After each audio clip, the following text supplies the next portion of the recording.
Good afternoon, ladies and gentlemen, and welcome to this performance by the 1st Brigade Band of Watertown, Wisconsin.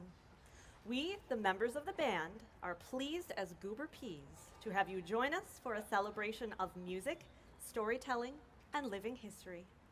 We invite you to relax as we take you back to the 1860s and the years of the American Civil War. Our first selection, Keller's American Hymn, is a patriotic nod to our flag and our country. Composer and lyricist Matthias Keller wrote in his rousing refrain, "Hail, 3 times hail to our country and flag," speaking directly to the deep desire for the conquering of oppression and the unity of a nation broken by war. Ladies and gentlemen, the 1st Brigade Band and Bandmaster John Condon with Keller's American Hymn.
Hello, everybody.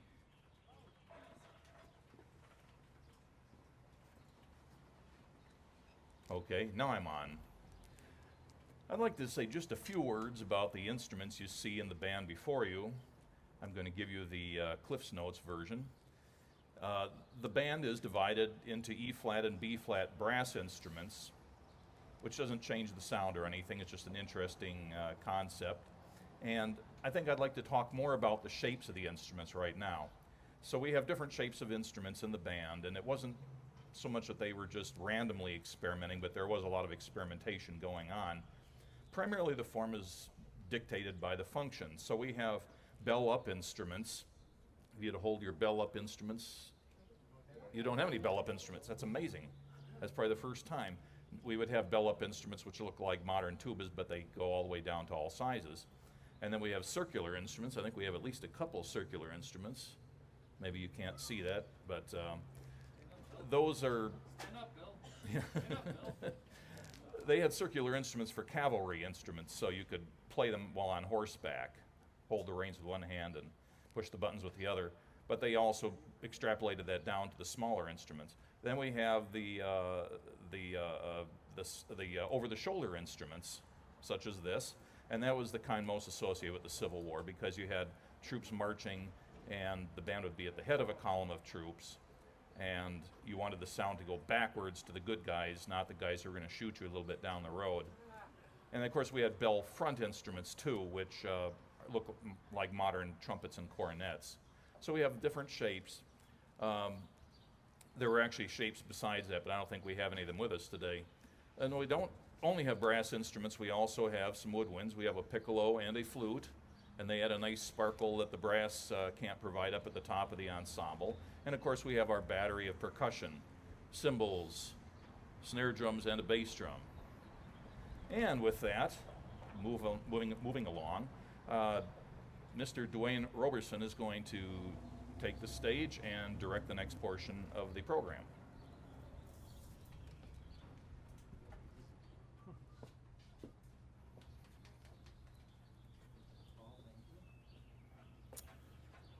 What is a Wisconsin hero? It is the symbolism of a black hat and an eagle soaring over a flag. It lies in the stories of selfless deeds, of courage by young officers who acted without regard to personal safety. It is the quiet leadership of a German immigrant or a tough Gamecock Irishman who sought to find truth in his struggles. It is a young cornetist from a small town no one ever heard of who would witness the vast sweep of history and then modestly think nothing of it. If you should go looking for heroes, save yourself a long trip. Just look in the mirror. It is the face of all of us.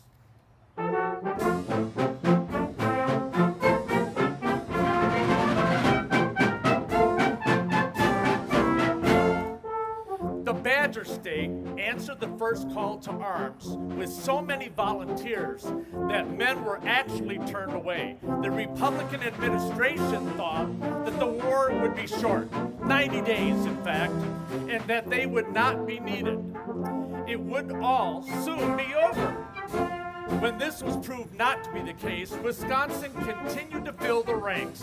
On a per capita basis, Wisconsin sent more men into the Army than any other state. At just one training camp, Camp Randall, over 70,000 men would take their training from 1861 to 1865. As many men as General Lee brought with him to the Battle of Gettysburg. What makes a Badger hero? I think you'll be surprised. The Iron Brigade.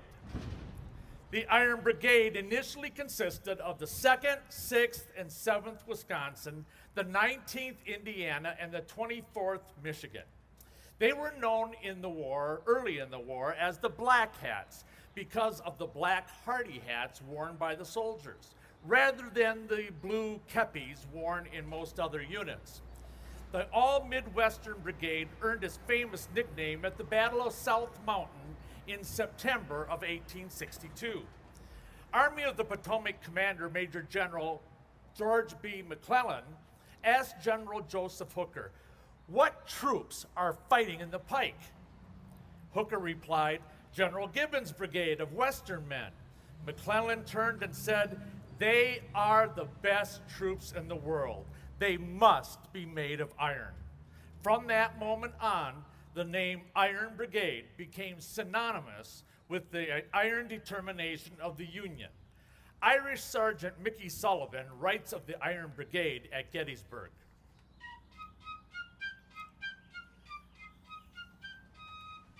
Gettysburg came in sight, and our lads straightened up to pass through in good style, and the brigade band struck up the Yankee Doodle. Colonel Rufus Dawes sang out, "Forward at the double quick!" and the great battle had begun. The regiment turned towards the seminary and over the ridge on the double quick. Just then they opened a tremendous fire on us from an old railroad cut. "My company into line!" sang out Colonel Dawes. We swung into line and the order was forward. We were then within a few yards of the railroad cut and were ordered to fix bayonets and charge, which we did. In many battles, I never saw so many men killed in such a short time, as it was more than 15 or 20 minutes from the time we saw the rebels until we had them, officers, colors, and all. Frank Waller of Company I got their flag, and I learned afterwards that 27 of our men were killed or wounded trying to get it. Waller was wounded but kept the flag and afterwards received the Congressional Medal of Honor for it. Let me also state that neither the 14th Brooklyn nor the 147th New York had anything to do with the charge at all. They are not entitled to any credit for the capture of the enemy in the railroad cut, and it is beyond my comprehension that they have. James P. Mickey Sullivan, Sergeant, Company K, 6th Wisconsin. Born January 19, 1841 in Delafield, Wisconsin, the son of Dr. Milton Cushing and Mary Barker Cushing was Alonzo Herford Cushing. Alonzo was only 16 when he received his appointment to West Point. Young Alonzo, or Lon as his friends called him, graduated 12th in his class on June 24, 1861. When the newly commissioned officer arrived in Washington, Alonzo had the opportunity to meet General Winfield Scott as well as Abraham Lincoln. He became an artillery officer with Battery A of the 4th U.S. Artillery. The unit quickly became known as Cushing's Battery.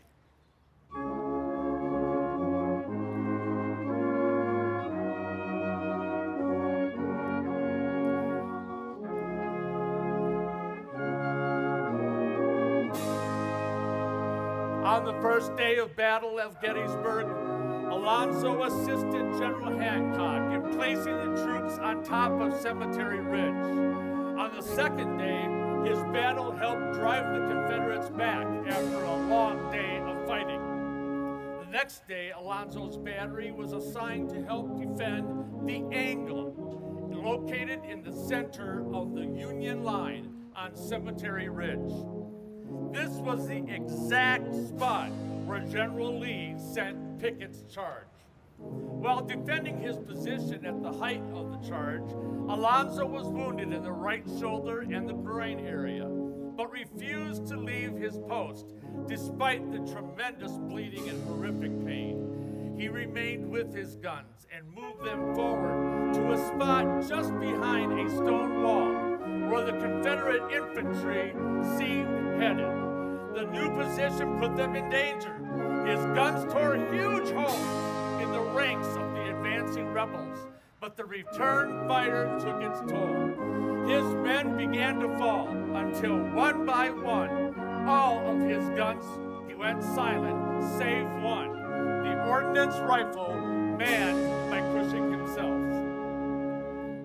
Despite his wounds, Alonzo continued to load and fire. The rebels began to pour over the stone wall when Cushing personally fired his surviving gun. He pulled the firing cord and unleashed a deadly charge of double canister.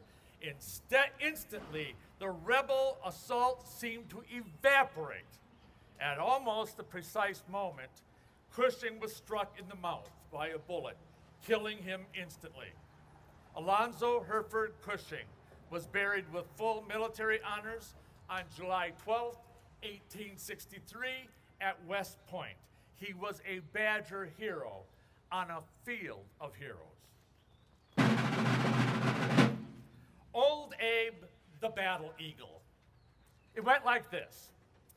The Indian found an eagle and sold it to a farmer for a bushel of corn, who then sold it to some soldiers for $2.50. The men of Company C, 8th Wisconsin Volunteers, had just put a Wisconsin icon into the history books. They named him Old Abe and carried him atop a special tall perch that raised him to the height of the regiment's flags. In over 25 engagements, Old Abe acquitted himself with bravery, never flinching from the fury of combat. In fact, the more fierce the enemy, the louder the eagle's cry sounded. He always hovered over the flags and never once tried to fly away from danger. The Rebs tried to get rid of him by placing a bounty on his head, but Old Abe was never harmed. After 3 years of service, he was given an honorable retirement in the state capitol. His remarkable story does not end here. His image is placed on all J.I. Case steam tractors. Old Abe became the mascot of the 101st Airborne Division and was born on the shoulder patch of every man in the division. From World War II through many deployments in the Middle East, Old Abe has been a constant symbol of bravery and courage.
German revolutionary, American statesman, and Union Army general.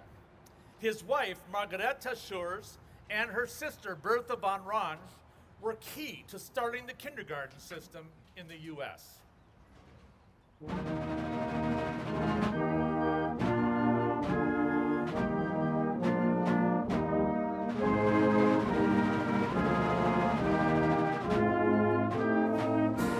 Young Carl fled Germany after the failed revolution of 1848 and settled in Watertown, Wisconsin. He quickly became involved in politics and the new Republican Party. Schurz worked tirelessly for the anti-slavery movement and the new candidate from Illinois, who was currently involved in heated debates, Abraham Lincoln. Carl's bilingual skills helped him to promote the cause of abolition and union with his fellow German immigrants. Lincoln recognized his great skills of management. He became ambassador to Spain and kept that country from supporting the South. Upon returning to the South, he was given a general's commission and served with great distinction at Second Bull Run, Chancellorsville, Gettysburg, Chattanooga, and Nashville. After the war, he became Secretary of the Interior and worked to end corruption in dealing with Indian affairs. By the time of his death in 1881, Carl Schurz became a much beloved and admired American public servant. He was mourned on both sides of the ocean. Carl Schurz wrote, "The man who in times of popular excitement boldly and unflinchingly resists hot-tempered clamor for an unnecessary war, and thus exposes himself to the opprobrious imputation of a lack of patriotism or of courage to the end of saving his country from a great calamity, is, as to loving and faithfully serving his country, at least as good a patriot as the hero of the most daring feat of arms, and a far better one than those who, with an ostentatious pretense of superior patriotism, cry for war before it is needed, especially if then they let others do the fighting. Whew. My country, right or wrong, if right, to be kept right, and if wrong, to be set right." Carl Schurz, About Patriotism, Harper's Weekly, April 16, 1898, on the occasion of the Spanish-American War. Schurz is memorialized in numerous places throughout the United States, including Watertown, as well as his home country of Germany. Arthur MacArthur. In 1861, 50% of all 27 million whites in the United States were 21 years or under. Boy soldiers, lieutenants, captains, colonels, and even generals were easily at hand. Young MacArthur was living in Milwaukee when the war broke out. He enlisted in the 24th Wisconsin, the Milwaukee Regiment. At Missionary Ridge, when his regiment was seized with fear and would not move, he electrified his men by seizing the colors and crying, "On Wisconsin!" The brave 19-year-old led the charge to victory, earning him a promotion to colonel and the Medal of Honor, all at the age of 19. As he planted the flag atop the ridge, the men's cheers echoed through the valley below.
Oscar Kimberly. He lived in Broadhead, which had just started a brass band. The Broadhead Brass Band was just a year old in 1858 when it received an invitation to play in Freeport, Illinois. This meant playing for the Lincoln-Douglas debate.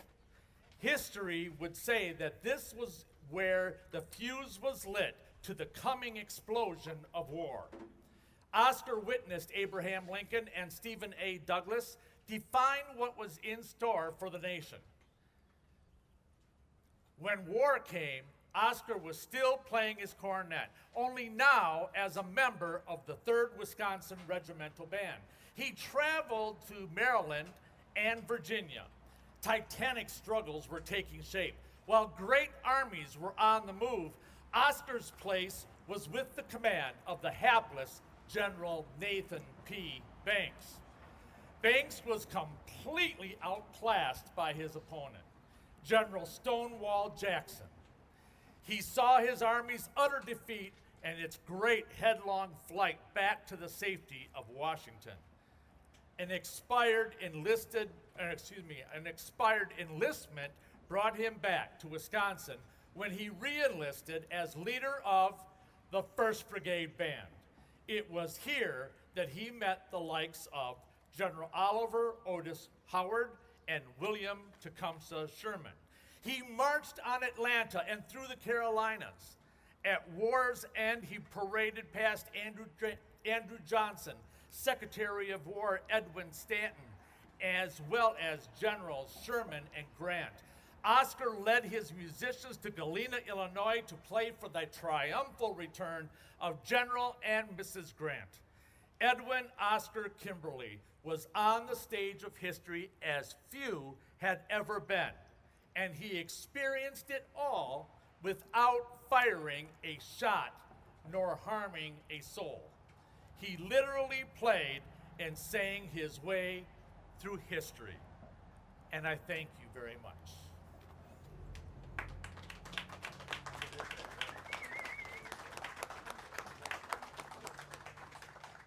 Thank you. Dwayne Robertson, our Associate Bandmaster and narrator for that sequence.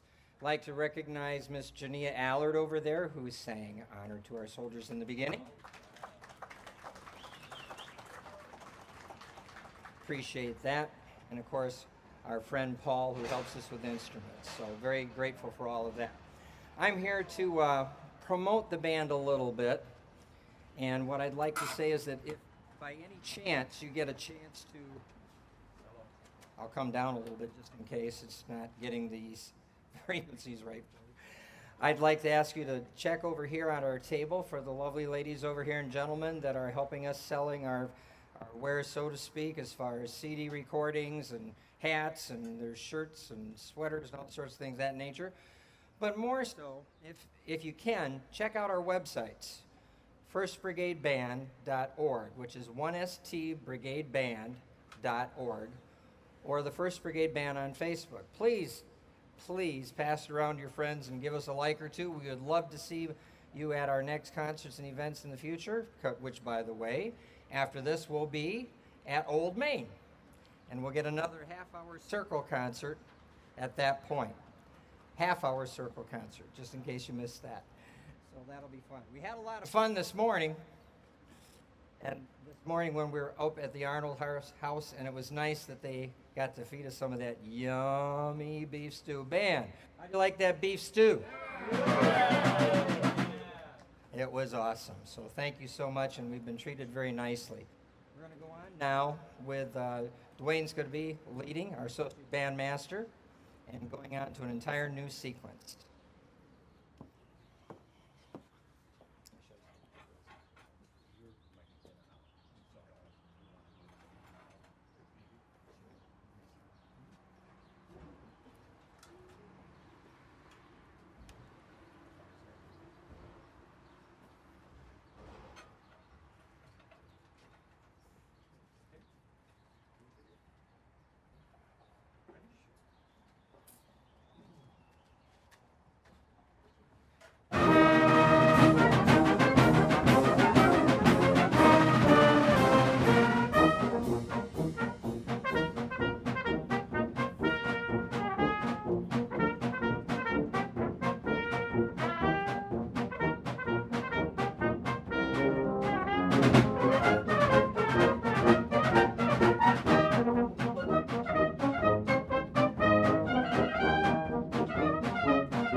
have just had the pleasure of hearing the quick step from Verdi's opera Il Trovatore, or The Troubadour, expertly directed by our associate bandmaster Dwayne Roberson. This is an excellent example of the kind of music that an historic ensemble like ours presents to audiences. When the 1st Brigade Band reformed in 1964, it did so with manuscript music from the Library of Congress. But the music itself was in its raw, original state. The music had torn and missing pages, wrong notes that were never corrected, illegible scores. All Civil War band music was handwritten. Music sourced on poorly mastered microfilm, no titles in the original books, just numbered pieces. Complete part books, missing, no first cornet part, for example. And perhaps the greatest challenge of all, missing measures within the music. Reconstructing a piece of Civil War music is not for the faint of heart. One needs to be part detective, part historian, own a Ouija board, possess a great deal of patience, and be willing to commit limitless time to prepare even a single piece for performance.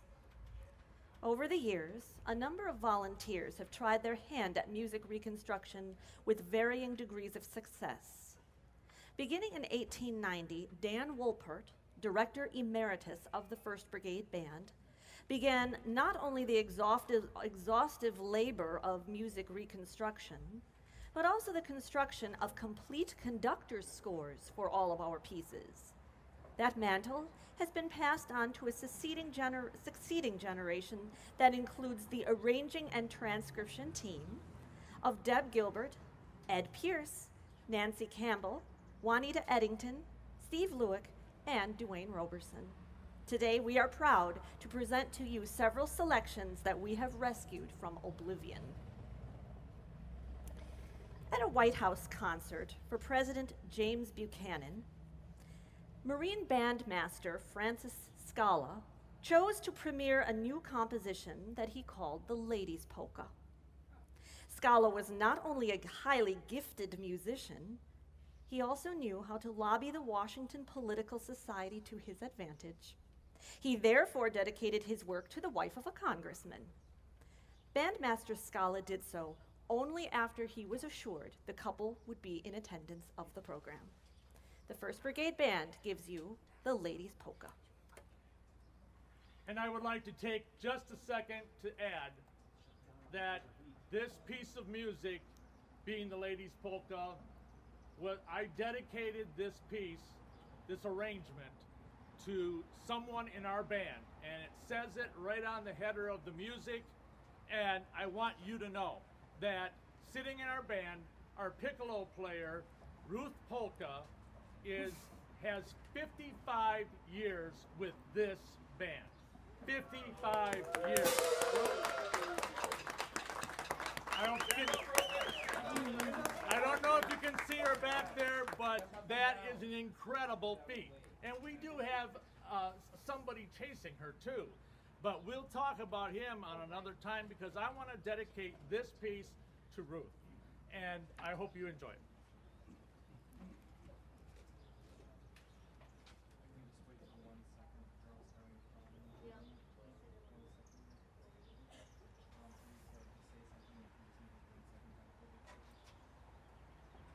We have one slight technical issue we're just addressing, so please give us a moment.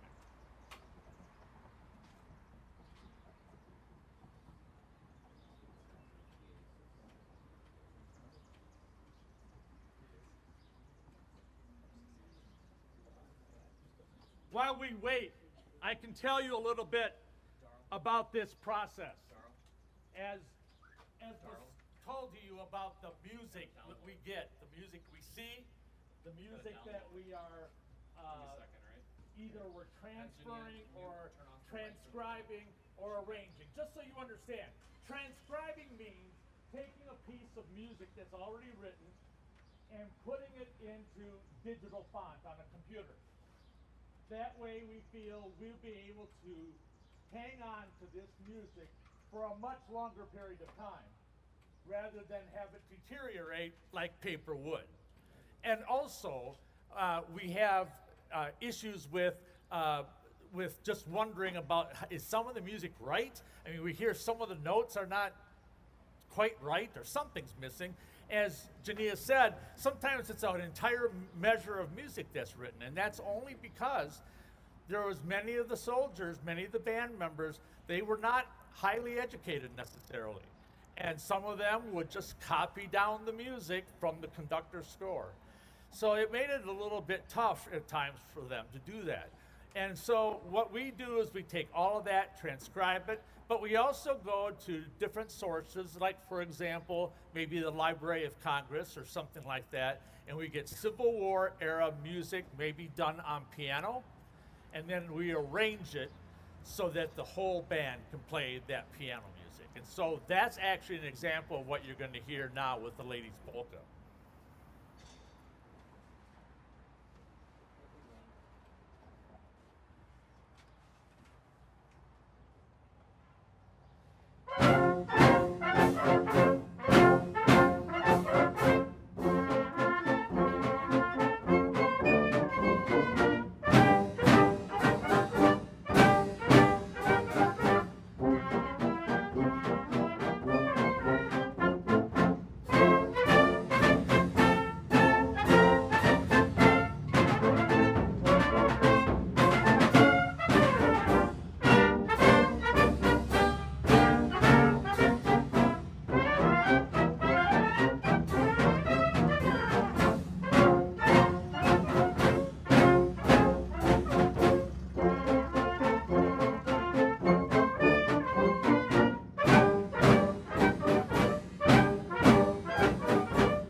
Our next selection was a favorite of President Lincoln. It is a melody that is both melancholy and mournful. The Manchester Band Books are the source of this famous mid-19th century work, with the music composed by Sir John Stevenson and words by Thomas Moore. A solo cornet substitutes for a singing voice in this 1856 arrangement. As you listen, you can almost hear the words of the poet. Fond memory brings the light of other days around me. Here is Oft in the Stilly Night.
Our next selection is simply titled Funeral March. Dedicated to the memory of Abraham Lincoln, it was composed by U.S. Army Brevet General John Bernard, and it was the official music of President Lincoln's Washington, D.C. funeral on April 18, 1865. This music led the funeral procession down Pennsylvania Avenue to the Capitol, where a ceremonial burial service was held. General Bernard himself served as a member of the Honor Guard. This work exhibits a high degree of musical sophistication that could only come from someone possessing extraordinary compositional skills.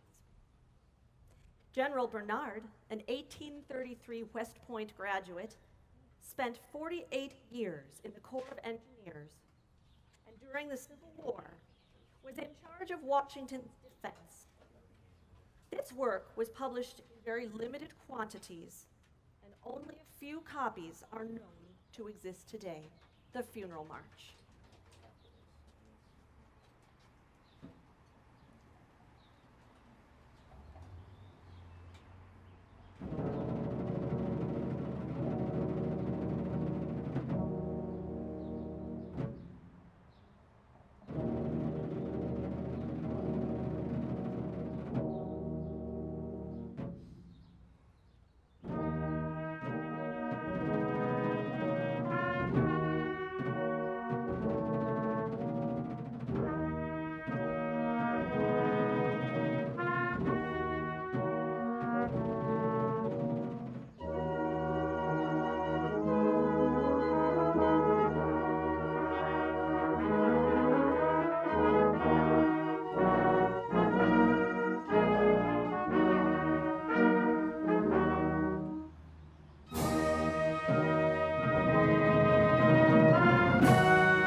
By the mid-1850s, what sophisticated American audiences wanted to hear was opera. Italian and French opera was all the rage for concert-goers of the day, and bandmasters were ready to deliver. The problem with operas was that they were sung, except for the bits like overtures and interludes, and bands play instruments. The solution was to take opera tunes, work them into arrangements for the E-flat brass band, and present them to the eager public. The 1859 opera Je viens de Brabant by Jacques Offenbach provided audiences with a surefire showstopper known as the Bold Gendarme. It made its way into the repertoire of the United States Marine Band and was a great favorite of wartime Washington audiences. It should come as no surprise that this piece became a favored tune of the Marines as well. In fact, listen carefully. Can you hear a familiar modern melody in this 19th century French opera bouffe? Here is Geneviève de Bourbon, quick step.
Another thank you to Jania Allen for introducing all of our songs in that sequence. Thank you, Jania.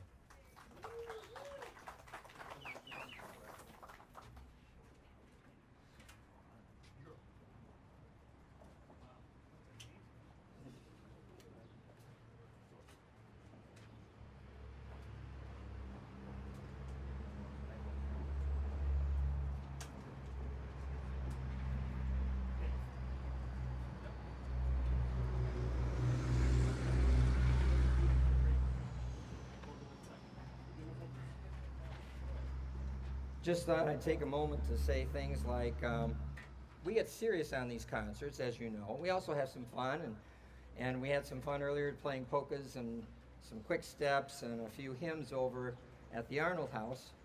Right now we'd like to show you a couple other things that we call something from the order of dancing, singing, and sparking. And I'm going to ask Jania to come up one more time, and we're going to do something that I'm sure you know the title to this tune. Okay, I'm not going to give it all away.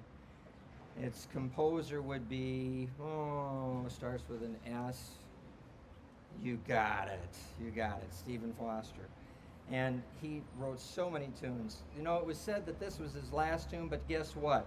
We found out in 1864 this was published, and he actually had a written copy in 1862, and there were 20 other last tunes of Stephen Foster out there at the same time. So we don't know, but it's one of his last that he did. Certainly one that he's most famous for, and it's a heart-pining type of tune that talks about the loss and also someone that's not there. So, Miss Jania Allard. Darryl, do you prefer her on wireless or handheld?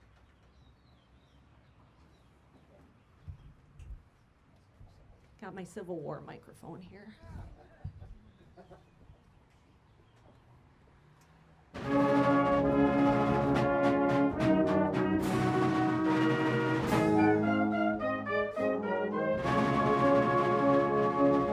Beautiful dreamer, wake unto me.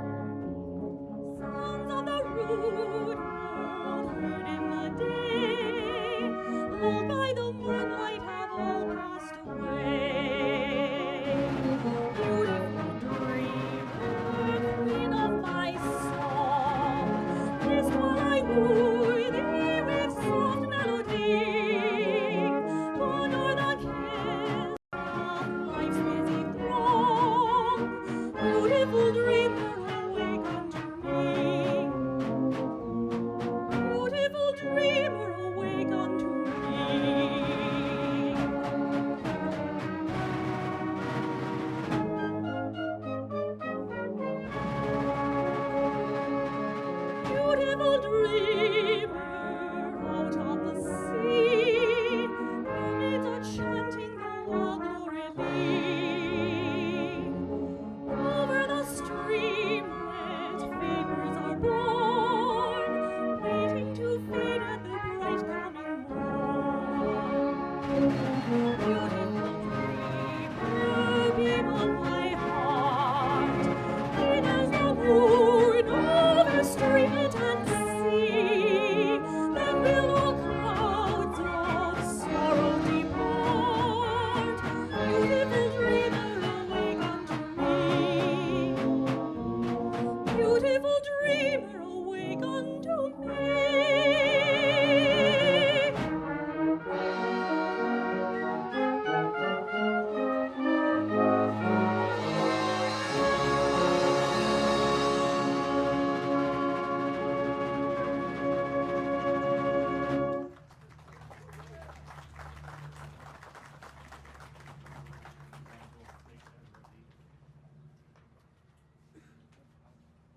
I don't think you're going to get away that soon. Are you?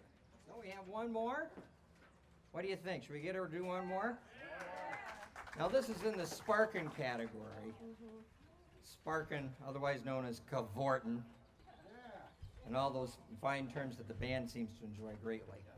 So I wanted to introduce this a little bit. It's got a strange title. If you only had a what? Mustache. Oh, okay.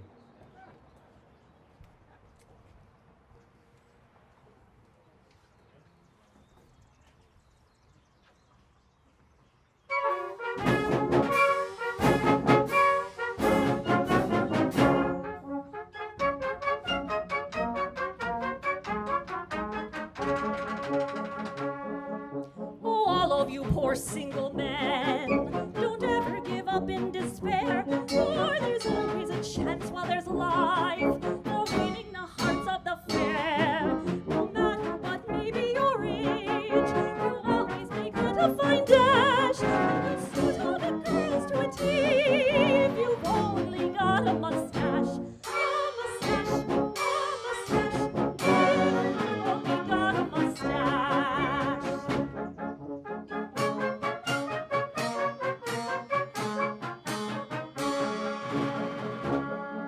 Your head may be thick as a block and empty as any football. Oh, your eyes may be green as the grass, or heart just as hard as a wall. You take the advice that I give, you'll soon get affection and cash, and you'll be all the rage with the girls if you've only got a mustache. A mustache, a mustache, if you've only got a mustache.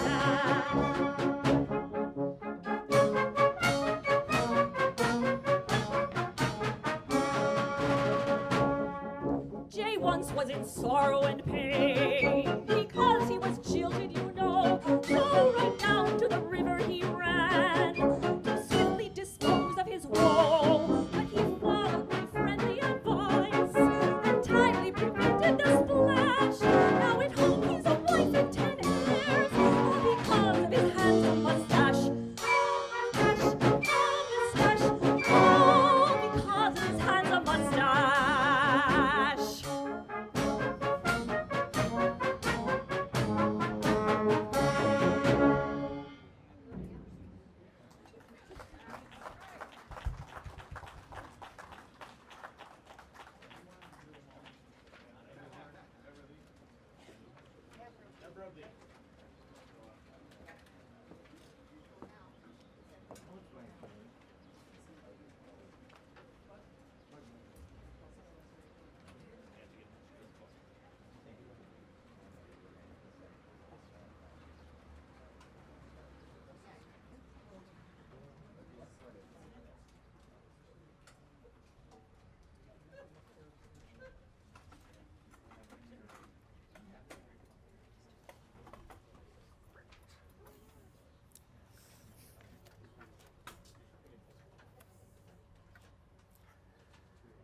In 1864, 18 men from Broadhead, Wisconsin, enlisted in the Union Army as the band of the 1st Brigade, 3rd Division, 15th Army Corps.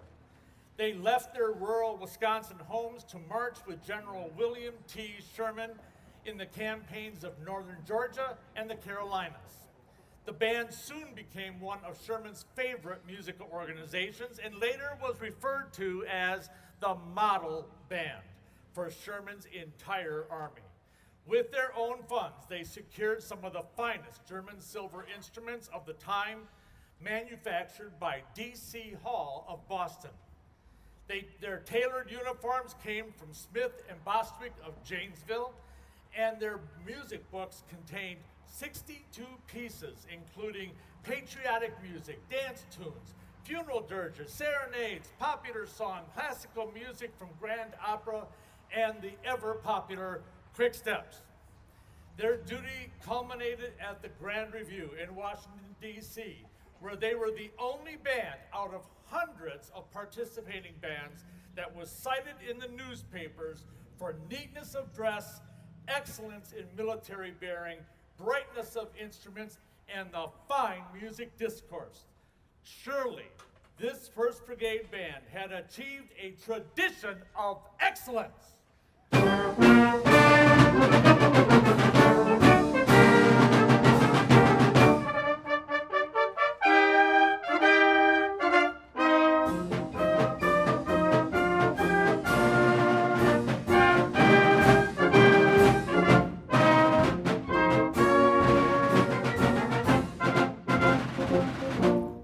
The tradition of excellence that these men created approaching 160 years ago lives on today as the members of Wisconsin's 1st Brigade Band, now located in Watertown, Wisconsin. The band breathes life into history by presenting authentic music performed on authentic antique Civil War era instruments. They will meet their audiences in concerts, parades, military balls, and worship services. Through their work and performances, recordings, videos, and broadcasts on PBS, Discovery, the History Channel, you can now hear what Lincoln and Davis, General Lee, and Grant heard. The 1st Brigade Band!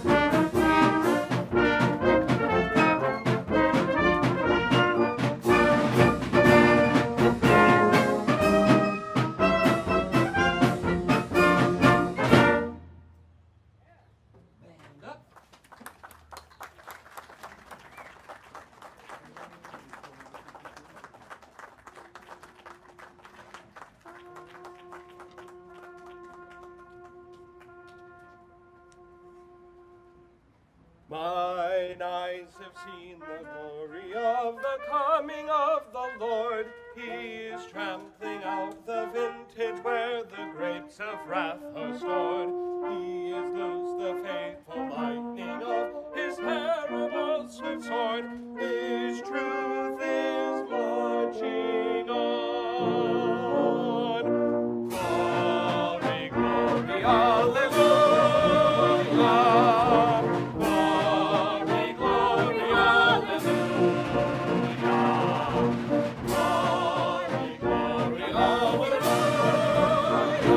His truth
very much. I'd like to thank Galesville for being here. Christine, wonderful, wonderful host. Thank you.